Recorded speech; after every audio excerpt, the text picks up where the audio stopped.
Yes, it's a fascinating story, I think, geopolitics, because it's often misunderstood. That's why it's even more fascinating for people.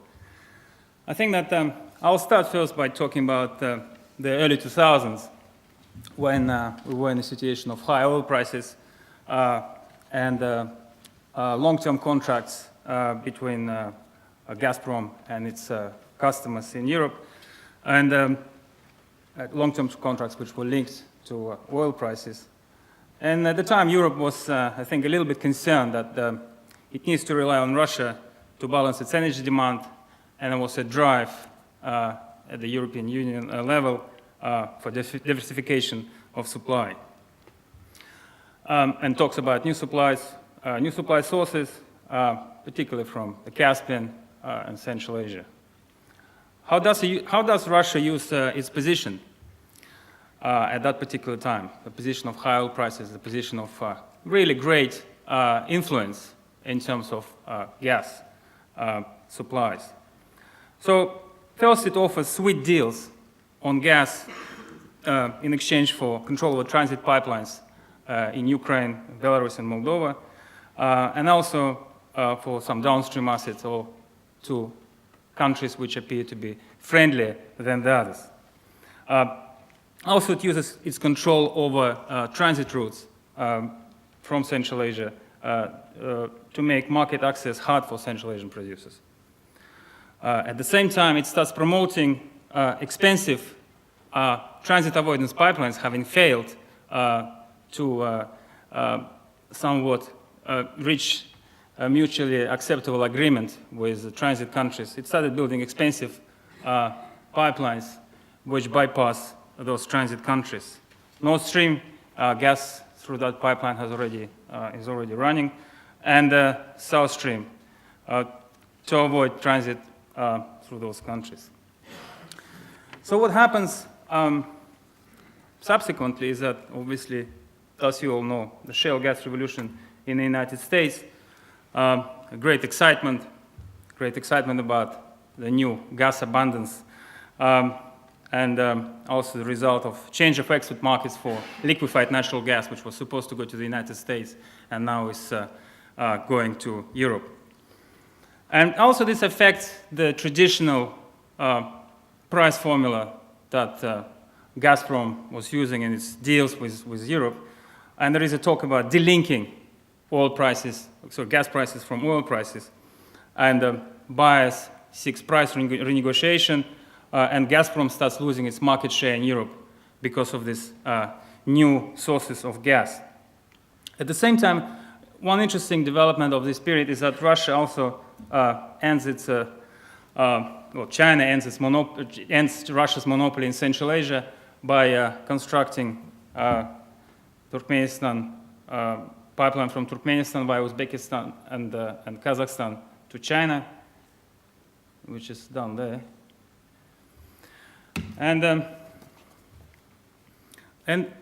at the same time, Gazprom comes under increased domestic pressure from politically connected, independent gas producers to allow access to its export monopoly, and also to reconsider the price system that Gazprom is using in its deals with Europe. One interesting aspect of this all is the cheap and plentiful gas in the United States, and how it's going to play or be played by both in the United States, both domestically but also internationally. If the gas is used domestically, it could potentially hurt European manufacturing and chemical industries because of the United States will have competitive advantage. It could also displace oil, so North American oil could start flowing to international markets and become more volumes will be available. And as a result, we may see a massive reduction of US dependence on the Middle East. And the question will be whether the United States will disengage militarily and then diplomatically from that region and agree to be replaced with China. China, as you can see from this slide, is a premium market for LNG, which is no longer needed in the United States. China's role in Central Asia has also increased because of pipeline projects and also because Russia is a declining power there. And in a way, China is becoming a very important player in terms of creating a new energy Silk Route from Iran to the Far East and potentially promoting a greater stability in the region. You've got about a minute. Okay. But what will Russia will do? What Russia is likely to do in this situation? Russia is likely to choose gas volumes over prices, because Gazprom is at the moment is under a lot of pressure from independent gas producers whose gas production is actually lower domestically.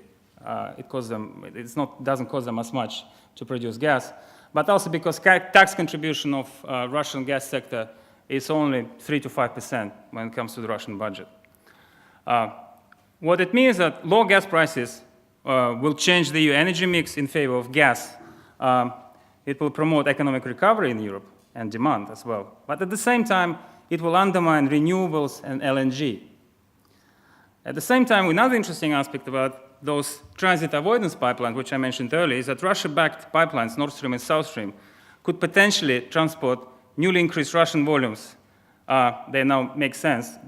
That now makes sense, so those pipelines will be used for that purpose.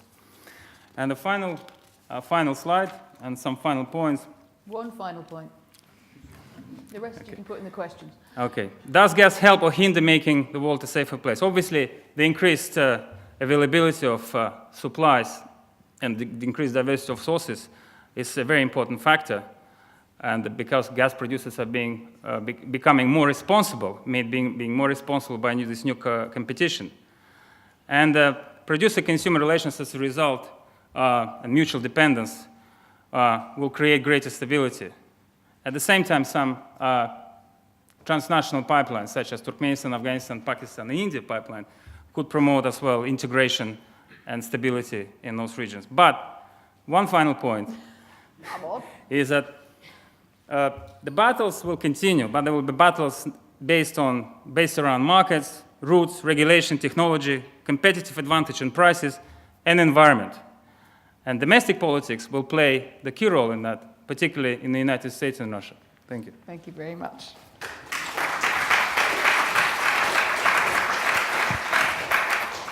Shamil's minute is about as long as a St. Petersburg night in the summer. But we have one hand up at the front here. And I think, yes, I might take a few questions together, but we could take the lady at the front first, and then this gentleman here, and I can see you all as well.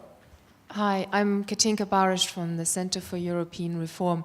I'm going to give you another 2 minutes on your last point, whether unconventional gas will have a stabilizing or destabilizing impact on the international political environment. On the one hand, you could, of course, argue that if a country such as Poland has, or even Ukraine, has significant unconventional gas finds, Russia will no longer be able to play shenanigans with its energy policy in its neighborhood. So the European scene looks more stable. On the other hand, I'm wondering if nations feel independent, will they start making stupid mistakes? Will they especially smaller countries, will they start behaving in a way that is actually destabilizing? And you could even draw that point to China. Isn't a bit of energy interdependence in the world quite a good thing? Because countries need to be nice to each other if they depend on each other. Very nice question, thank you. Can I just have one behind her, please? The gentleman, second row. Alex Ferguson from the CBI. I'm interested to hear what you think, or how likely some global price convergence is over the medium term in the gas markets. And also, how do you think US domestic politics will affect the ability to export LNG from the US? Sorry, what was your part of your first question? Sorry, I didn't do you think, will there be are we moving towards a global gas price convergence? And if so, to what extent? Yes, please take those two first. Be reasonably concise if you could. Yeah, the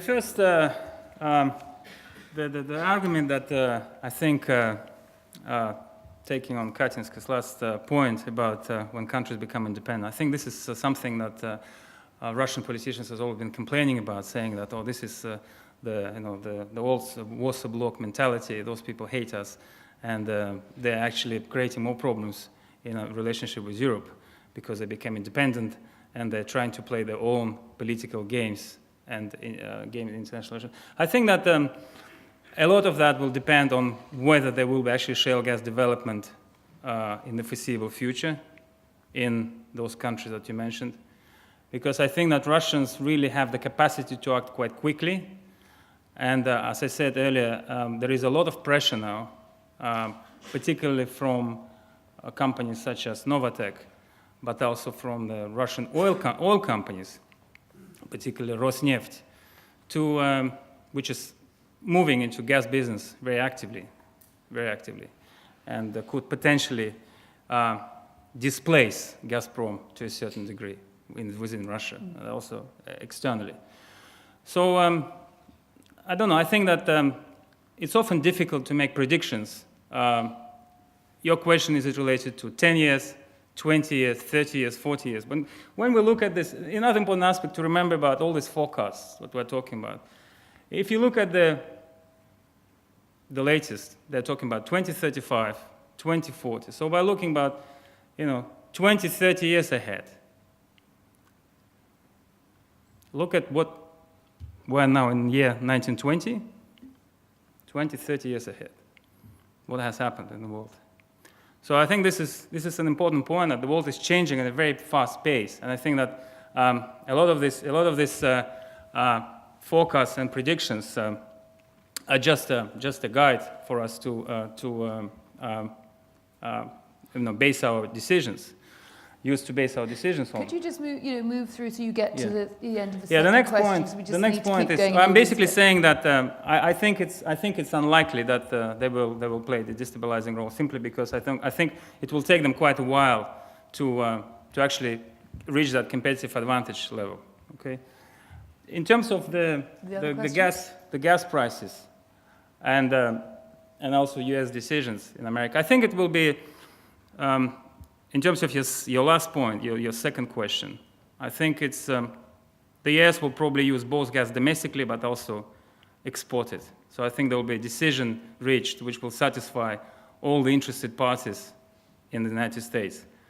When it comes to global prices, I'm not going to answer this question. What I suggest you do is that on the 1st of November, buy a book which is edited by Jonathan Stern, which is dealing with this very issue, the book is about global gas prices. Okay, it looks at different markets. Okay, well, you've been told to buy a book. That's always a good time to move on. I'd like to just take one more brief question at the back there, and also one brief answer. Alan Riley, City University. I think my questions are simply, first of all, in relation to the Russian gas supply. The International Energy Agency last year in the World Energy Outlook was talking about the Russian gas market having to replace 90% of production by 2035, so 635 billion cubic meters, replace something that the order of magnitude in terms of investment is $730 billion in 2010 dollars. Now, one of the questions is can Russia actually supply that gas? Especially given its kind of high north strategy. Is there cheaper gas available? Actually, should Russia go for shale gas, which might be cheaper itself? And the other kind of bigger question, which affects Gazprom and, in fact, all of the gas suppliers, is this. One of the questions which is not debated is not so much the impact of cheap LNG being dumped in Europe or in Asia, but the effect of the shutting off of the coal markets in the United States because of cheap gas and the coal being dumped in Europe and other parts of the world. And the danger is if you start getting a lot of shale gas developed in the rest of the world, they will look for markets to dump the coal. And ironically, rather than Europe leading the world into renewables, the actual future for Europe may well be as the dumping ground for coal. And this will affect principally the European gas suppliers like Gazprom. I think we need to sort of cut it off there. And that's my point is the Yeah. issue for Gazprom in part is about its gas and its ability to actually deliver the investment in an area of high corruption and low investor protection. And then on another side is the threat it faces from coal. Now. I think we really have to take an answer, sir. Thank you very much. I think I partially answered your question when I talked about the role of independent gas producers and I talked about the role of Rosneft. One of the reasons for the current re-emergence of Rosneft, so to speak, is that Rosneft potentially, together with international oil companies, could, as I said, displace Gazprom's role. So I think just focusing on Gazprom is not really entirely accurate. I think you should look at when we're talking about these issues, we need to look at what the independent producers can do and can deliver. And again, which volumes we're talking about, how much, for Russia at the moment, I think the key dilemma is to retain its role in the European markets, potentially maybe increase it slightly. And sorry, I'm really going to bring you to a close, but did you take the coal point seriously as a sort of serious, sort of unforeseen consequence, as the gentleman suggested? Not really, no. I think it's... But you two can sort that one out afterwards then. Thank you very much indeed, Shamil. Thank you.